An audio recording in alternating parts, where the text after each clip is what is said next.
Fala galera, tudo bem? Eu sou o William aqui quem vos fala. E hoje eu estou para gravar mais uma linha, fazer mais uma linha aqui de termo, né, no nosso preparatório do Olympic Birds para o OBF. Inclusive nós estamos tendo aulas, né, toda terça e toda quinta, quinta-feira com o meu amigo Globig, peço que vocês também assistam as aulas dele, são bem bacanas também. E não esqueça de curtir esse vídeo e também comentar para a gente saber se vocês estão curtindo bastante. Essa vai ser a segunda aula, do assunto de termo, né? A gente vai tratar de dilatação térmica, a gente falou de escalas termométricas na última aula, calor excessivo e calor latente, a gente vai falar de dilatação térmica e também de gases. Já para dar uma introduzida, né, para a gente ver também a parte de diagramas, por exemplo, a parte de gases, para dar uma introduzida boa para a gente poder na próxima aula, próxima semana, nossa aula 3 de 3, a gente poder entrar com tudo em termodinâmica, e ver primeiro e segunda de termodinâmica e também a partezinha de entropia, certo? Então é isso, vamos lá. Bom, dilatação térmica, né? Por que, por exemplo, os sólidos se dilatam? Vamos entender por que tem essa expansão, esse aumento de volume, né? Bom, se você fornece calor, lembrando também alguns conceitos da minha última aula, se você fornece calor a uma superfície, a um meio, um objeto, né? A tendência dele é dilatar, tá? Tem uma variação de volume. Mas por que ele ocorre? Você pode pensar assim, quando eu acrescento calor a um sistema, as partículas começam a se aproximar mais e a se afastar mais. Aí você pensa, mas acaba compensando, né, a relação de afastamento e de aproximação dessas partículas. Bom, em tese é bem intuitivo, sim, que você pense isso, mas se eu pudesse fazer aqui, traçar mais ou menos um gráfico, por exemplo, de como é a dependência de força e distância entre essas partículas, a gente teria um gráfico mais ou menos assim, ó. Apenas um esboço aqui bem, enfim. E aí, aqui vai ser o que?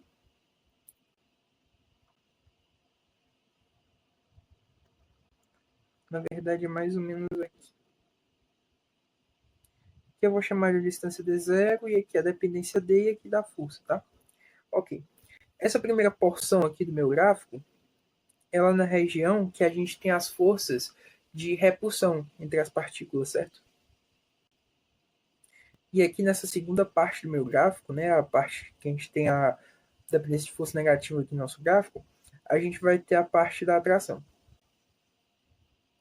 Perceba que a gente tem que a forma como a temperatura cresce e até mesmo decai aqui no nosso gráfico, ela é muito mais rápida, ela é muito mais gradativa na parte da repulsão do que na parte da atração, certo?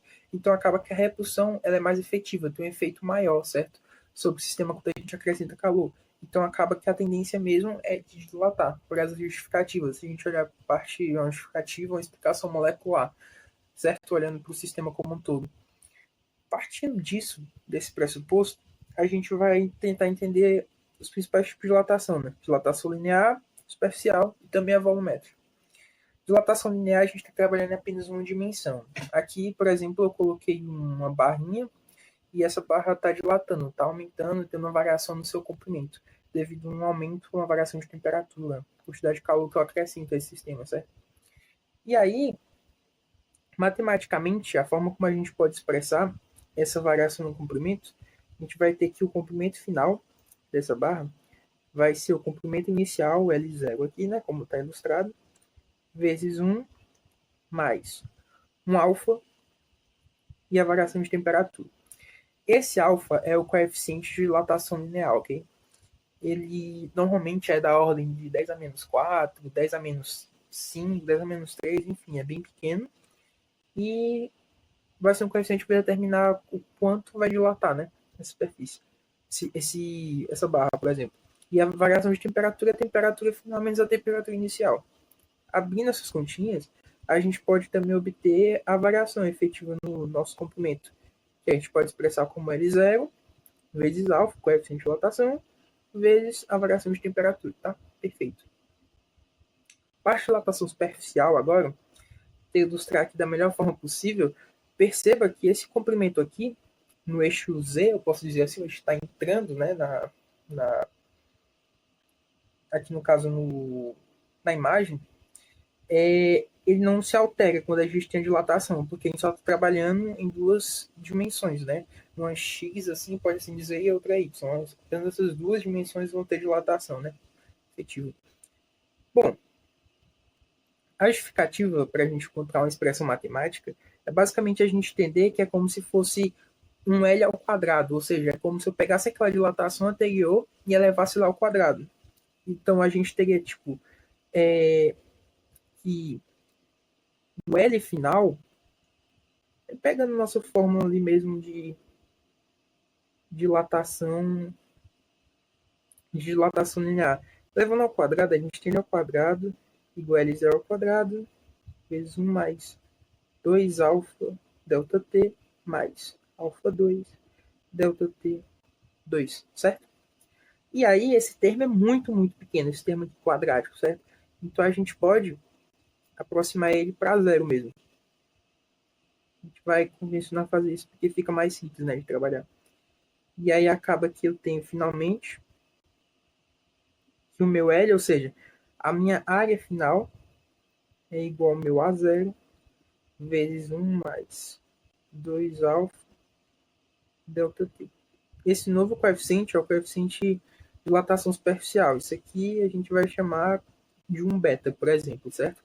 E aí o meu delta de área, assim como eu fiz anteriormente, vai ser o A0 vezes beta vezes delta t. Tá? Ótimo. A gente vai agora para a dilatação volumétrica. Perceba que agora a gente vai ter a dilatação em três dimensões. Antes eu tinha conservado o comprimento, a dimensão em relação ao eixo que está entrando, né, na imagem. Pode-se assim dizer. Agora não. Agora as três dimensões estão dilatando, as três dimensões estão mudando o seu comprimento, ok? Então, agora a gente vai pegar aquilo do L que eu fiz elevando ao quadrado e vou colocar isso como L ao cubo. Não vou fazer essa continha aqui, mas você pode fazer em casa. Mas basicamente a gente vai desprezar alguns termos e a gente vai ficar com o V final igual a V0 vezes 1 mais 3 alfa delta t. Esse 3 alfa a gente vai chamar de um gama, coeficiente de dilatação volumétrica, ok? E assim como a gente fez nos outros casos, a variação efetiva no volume a gente pode expressar como um V0 vezes o meu gama vezes o delta t, certo? Ok. Uma coisa importante que normalmente costuma cair, pode cair teórico, pode cair na própria questão mesmo, próprias questões podem ser baseadas nisso, é a relação entre esses coeficientes de dilatação, certo? Então, a relação é bem simples, como a gente viu anteriormente, é basicamente a gente pode escrever uma equaçãozinha assim, alfa sobre 1 é igual a beta sobre 2, que é igual a gama sobre 3. Sem muita enrolação, é isso aqui mesmo, certo? Até porque a gente viu que era basicamente devido a aproximações de termos de Dorne, por exemplo, a gente chegava, por exemplo, nesse 3 alfa, que é o gama, e nesse 2 alfa, que é o beta. Perfeito. Vamos agora para as duas questões muito legais para fixar esse assunto aqui de dilatação, certo? Bom, minha questão é uma questão teórica, mas muito boa. São 20. Uma placa de metal retangular de espessura constante possui uma abertura quadrada em seu centro. A figura abaixo mostra a placa na temperatura ambiente. Quando a placa é aquecida homogeneamente, a figura que a melhor representa dilatada é. Tá, vamos lá. Isso aqui é importante a gente entender como é que superfícies, no caso buracos, por exemplo, como é que eles se comportam diante da dilatação, ok? É uma coisa bem intuitiva para a gente ver. É o seguinte. Pense que essa placa está totalmente preenchida, certo? Não tem esse buraco aqui dentro. E agora pense o seguinte. Pense que eu vou como se eu fosse delimitar uma superfície que fosse identicamente igual à superfície desse buraco, ok? Sem o buraco, essa região que eu tenho inicialmente, ela vai dilatar. E a tendência dela é por simetria, porque em todas as direções, né, vão se dilatar simetricamente, ou seja, para todas as direções vai ser igualmente dilatado, né, a superfície. Então, esse buraco, ele também tem uma tendência, esse buraco não, essa superfície, que no caso eu estou tratando como se estivesse preenchida, não tivesse buraco, ela iria se expandir também, certo? Simetricamente, ela iria buscar mais espaço, aumentar de tamanho. E não é diferente no caso do buraco. no caso que eu tenho um buraco, não é diferente. O buraco também vai dilatar, também vai aumentar seu tamanho, sua área, né? Enfim. Então acaba que eu vou dilatar tanto a placa como um todo e também vou dilatar o buraco, mantendo o seu formato constante, né? Então acaba que a única alternativa que me respeita isso é a letra D aqui, certo? Ótimo. Vamos para a segunda questão, bem legal também, que eu gosto muito. Questão 16. Em um laboratório de física, há uma peça composta de um eixo de alumínio contendo um suco. Nesse suco está preso um anel de ferro, que pode se mover livremente. Figura 1. Quando as peças estão a 20 graus Celsius, as figuras 2 e 3, as peças não podem ser separadas, pois o raio interno do anel é 12 centímetros e o raio externo do suco é 12,05 centímetros. Um estudante conta uma maneira de separá-las através da variação de suas temperaturas, pois elas têm coeficientes de dilatação diferentes. Os coeficientes de dilatação linear do alumínio e do ferro são, respectivamente, valores aqui, sejam TA e TE, respectivamente. As temperaturas finais do anel e do eixo suficientes para separar as duas peças. A menor diferença absoluta entre elas, menor, no módulo de TA menos TE, é obtida. Tá, vamos lá. Vamos entender primeiramente o que é que está acontecendo, a situação como um todo. Eu tenho aqui um eixo que tem uma largura, um raio maior, né? Um raio maior do que um anel que eu tenho dentro, internamente. E eu quero que esse anel consiga passar, consiga atravessar, né? Nesse caso, assim, esse eixo. E ele inicialmente não pode, porque ele tem um tamanho, tem um raio que é menor, ok? E para isso, o que é que eu tenho que fazer? Eu tenho que achar uma forma, alguma condição, a partir da dilatação combinada entre esses dois, para que o anel consiga ter um raio maior do que o raio do eixo e consiga atravessá-lo, para que possa ser possível retirá-lo, né, desse eixo. Então vamos lá, esse é o tipo de questão que não tem para onde fugir. A gente tem que analisar item por item, necessariamente, para ver se todos, o quão corretos estão todos, enfim, achar a alternativa correta. Vamos lá. A primeira opção que a gente tem aqui é reduzindo igualmente as temperaturas das duas peças. Tá. O que é que isso vai me dizer? O que é que isso vai me causar? Isso vai me causar uma dilatação tanto do eixo, como também uma dilatação do anel. Ok? Então a gente tem o seguinte. A gente quer o quê? A gente quer que, no mínimo, colocando aqui o item A, no mínimo, após a dilatação dos dois, é que o raio do eixo e o raio também do anel sejam iguais. No mínimo. Porque aí a gente tem uma condição mínima para que o anel consiga ser retirado. Né? Raio interno do anel, no caso. Então a gente tem o quê? A gente tem que o raio final do anel ele tem que ser igual ao raio final do eixo, após a dilatação. Tá, eles vão dilatar. Então, eu tenho o quê? Eu tenho que o raio inicial do anel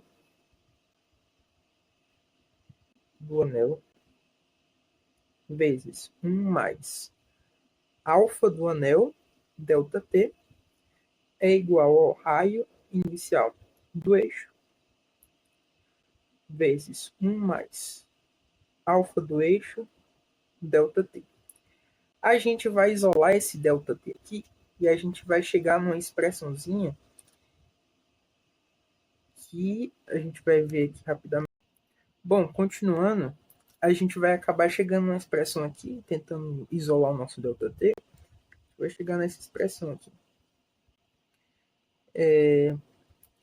O raio inicial do anel menos o raio inicial do eixo, tudo isso aqui dividido pelo raio inicial do eixo vezes o alfa do eixo, né?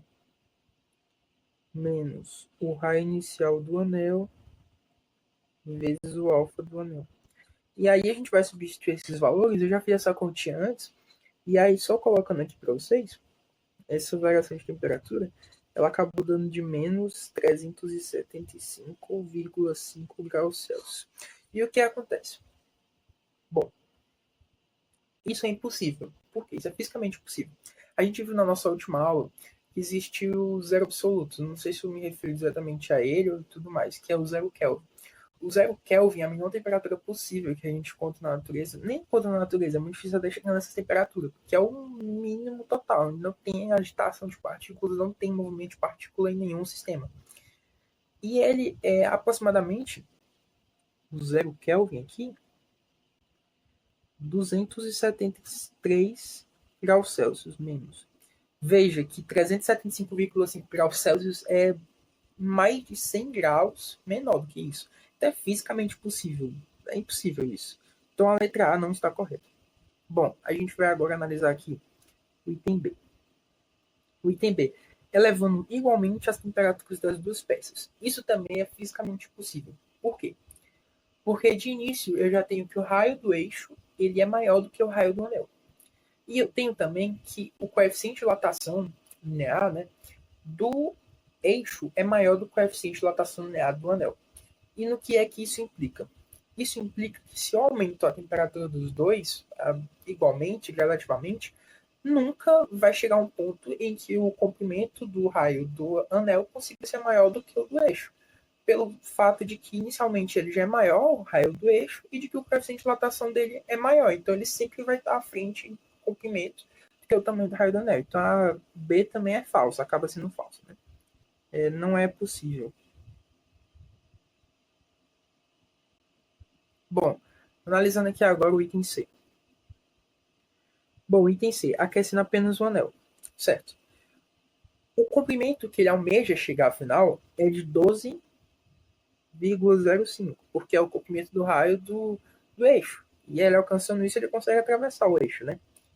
Isso tem que ser igual ao quê? Utilizando a nossa formulazinha de comprimento, eu vou usar aqui o raio inicial do anel vezes 1 mais o alfa, coeficiente de dilatação linear do anel, vezes 1 ΔT. E aí eu acabo encontrando que esse ΔT vai ser igual a... Esse ΔT vai ser igual a 378,8 graus Celsius. E aí encontro um resultado para esse módulo que ele busca, né? Módulo de TA menos TE. Vai ser igual a isso, né? 378,8 graus Celsius. É um resultado possível, mas a gente tem que analisar os outros itens ainda, certo? Bom, indo agora aqui para o item D. Item D, resfriando apenas o eixo. Bom, resfriando o eixo, o mínimo é que ele alcance o comprimento de 12 centímetros, né? Que é a condição mínima para que o anel consiga passar. Então, a gente vai colocar que o comprimento final dele tem que ser de 12, o raio do eixo. E aí eu vou colocar, usando a nossa fórmula, o raio inicial do eixo vezes 1 mais o alfa do eixo vezes o ΔT. E aí eu encontro que esse ΔT ele vai ser igual a menos 188,8 graus Celsius. O que é um valor possível porque é maior, bem maior do que o menos 273 graus Celsius aproximadamente, que eu tinha citado anteriormente, que é do zero absoluto, 0 Kelvin. E o módulo, né, que ele me pede na questão, módulo de TA menos TE, vai ser igual a 188,8 graus Celsius. Bom, item E, por fim, resfriando apenas o anel. Bom, resfriando apenas o anel também é uma coisa que não tem sentido nenhum fisicamente. Por que não tem sentido nenhum fisicamente? Porque o anel já é menor do que o eixo. Se você resfria, ele fica cada vez menor. Então é impossível que ele acabe conseguindo atravessar o eixo resfriando, né? Então, não é possível, né? Que a gente consiga que o anel atravesse o eixo. Apenas resfriando. Então a gente tem aqui que nossa resposta é qual foi? Item D, porque o módulo é o menor, né? O menor valor do módulo que ele pede. Item D. Certo?